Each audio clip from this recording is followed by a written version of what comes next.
Hi, boys and girls, and all my zoo friends. It's Miss Marilyn. I've missed all of you so much this winter that I thought it would be fun if we got together and read a story. Would you like to do that? Our story today is called The Mitten. Let's get started. Once, there was a boy named Nicky who wanted his new mittens made from wool as white as snow. There he is, and there's the white snow. At first, his grandmother, Baba, did not want to knit white mittens. If you drop one in the snow, she warned, you'll never find it. But Nicky wanted snow white mittens, and finally, Baba made them. There she is knitting her mittens. After she finished, she said, when you come home, first I will look to see if you are safe and sound, but then I will look to see if you have your snow white mittens. So off Nicky went, and it wasn't long until one of his new mittens dropped in the snow and was left behind. Uh-oh, there it is, right there in the snow. A mole, tired from tunneling along, discovered the mitten and burrowed inside. It was cozy and warm and just the right size, so he decided to stay. A snowshoe rabbit came hopping by. He stopped for a moment to admire his winter coat. It was then that he saw the mitten and he wiggled in feet first. The mole didn't think there was room for both of them, but when he saw the rabbit's big kickers, he moved over. There's the rabbit squeezing right into the mitten. Next, a hedgehog came snuffling along. Having spent the day looking under wet leaves for things to eat, he decided to move into the mitten and warm himself.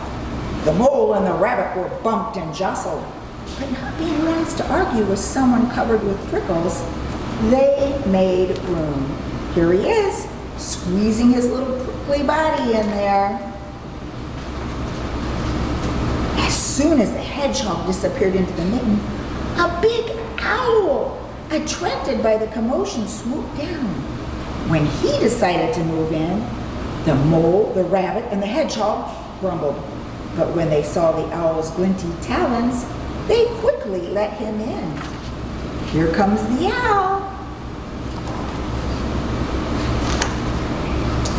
Up through the snow appeared a badger. He eyed the mitten, and he began to climb in. The mole, the rabbit, the hedgehog, and the owl were not pleased. There was no room left, but when they saw his diggers, they gave him the thumb. The badger could squeeze into the thumb.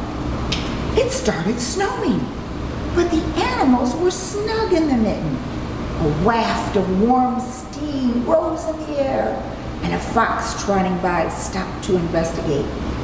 Just the sight of the cozy mitten made him feel drowsy. The fox poked his muzzle in. When the mole, the rabbit, the hedgehog, the owl, and the badger saw his shiny teeth, they gave the fox lots of room. And a great big bear lumbered by. He spied the mitten all plumped up. Not being one to be left out in the cold, he began to nose his way in. The animals were packed in as tightly as could be. But what animal would argue with a bear? The mitten swelled and stretched. It was pulled and bulged to many times its size. But Baba's good knitting held fast. How is that bear going to squeeze in that mitten? Along came a meadow mouse, no bigger than an acorn. She wriggled into the one space left and made herself comfortable on top of the great bear's nose. There she is, right on top of the bear's nose. The bear, tickled by the mouse's whiskers, gave an enormous sneeze. Oh, oh, oh. Achoo! The force of the sneeze shot the mitten up into the sky and scattered animals in all directions. Look, there's animals everywhere. On the way home, Mickey saw a white shape in the distance. It was the lost mitten, all silhouetted against the blue sky. Look, there's his mitten. As he ran to catch his snow white mitten, he saw Baba's face in the window.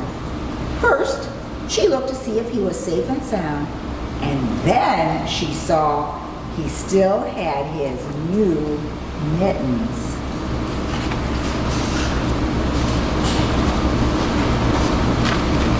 And she's wondering why one mitten is so much bigger than the other. I'm not going to tell, are you? Everybody has to keep warm in the winter. You wear a coat and gloves and boots. Do you know what this is? It's a nest. It's a bird nest. Who stays warm in a bird nest? Little baby birds, you're right. How many do you think could fit in this nest? If they were tiny babies, maybe 4 or 5? What is it built out of? Do you know what the mama uses? Can you tell what these are? They're little sticks that the birds find. Do you think she lines it with something warm sometimes? Little bits of fur, little bits of string, maybe little feathers. So if the bird nest fell onto the ground, who else could use this nest to keep warm in? What about a little mouse or a little chipmunk? Would they get in the nest? They just might.